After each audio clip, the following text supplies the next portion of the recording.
Violent videos, why a decision to air graphic footage has some calling for a television news director's resignation. Also, a new national report shows a spike in pepper spray use behind bars. And is it time to expand the use of mental health courts? Joining us for this week's crime panel, retired criminologist Keith Spencer, Postmedia reporter Kevin Martin, and defense lawyer Greg Dunn. Hello, gentlemen. Good to see you back. Good to be here.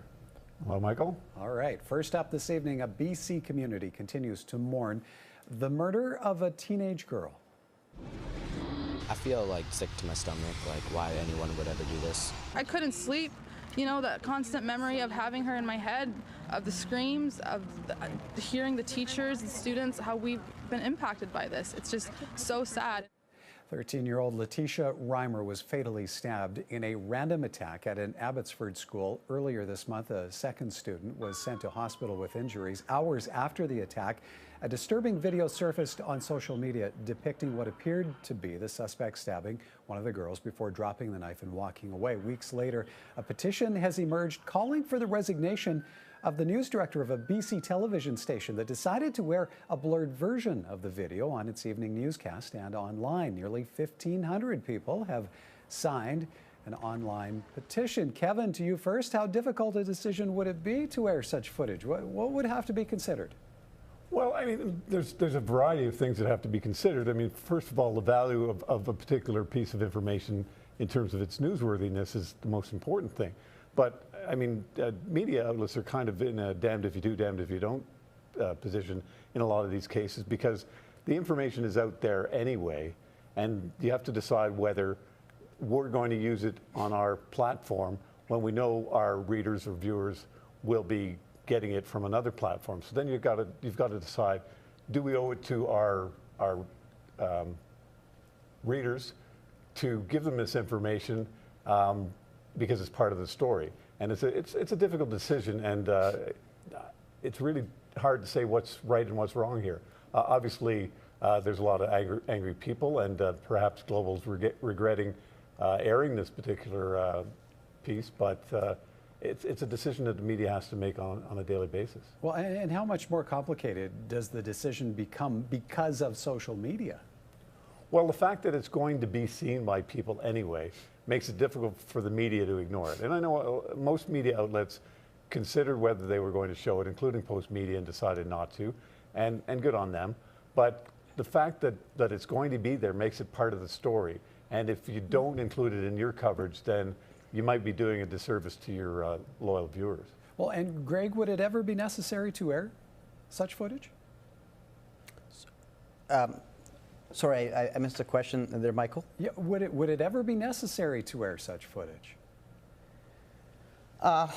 Well, I mean, here's from my perspective, and it may be a bit of a different perspective coming from a criminal defense lawyer, but in my view, there was no requirement for the news media to air this particular footage. And you have to appreciate is in our business, we see gratuitous violence on a daily basis, and every time that the general public is exposed to that sort of gratuitous violence, there's a desensitization that goes on. And the more people see it, the less it affects people, and it affects us as a society in the long term in terms of our view in humanity and how we view other people. Sometimes, in certain circumstances, there's a public interest. So for example, if the media needed to run the footage for the purpose of identifying the perpetrator, or if it was a particular type of crime that the public need to be made aware of, then I think I'd be in favor of airing the footage in those particular circumstances. But in this particular case, there was really no good reason for airing that particular footage of a 13-year-old girl getting stabbed to death, other than that the person making the call decided that it was later at night and it would be an adult viewing audience. Outside of that, I don't think there was any good reason for putting it on national TV. Keith, at what point do the decision makers become censors? Well, I think there's an interesting issue there, and who gets to censor what the public sees, public awareness, the need for the public to know, the reality that we're surrounded by crime going on all the time, a lot of it very dangerous, a lot of it quite vicious. It comes in our living rooms, on the news, it comes on the movies, on television. We're surrounded by it. I think the public has a right to know and a need to know. And I think the issue of who's making those decisions is a very, very important one. Well, Greg, at what point might a situation like this potentially cross a line where there could actually be legal ramifications? Well, sure. In certain circumstances, in certain cases, there's things that we call publication bans, in which the judge, for whatever reason, it may be due to the security or safety of a particular witness, or a child witness, or someone in a sex assault case, in which the identity of that person is protected in law. And they call it a publication ban. And any distribution or publication of material that could tend to identify that individual would be in breach of the publication ban, and that person could be charged for a contempt of court, possibly. In cases in which there's youth offenders, as a general rule under the YCGA, Section 110, there's a blanket protection on the identity of youths who are charged with criminal offenses.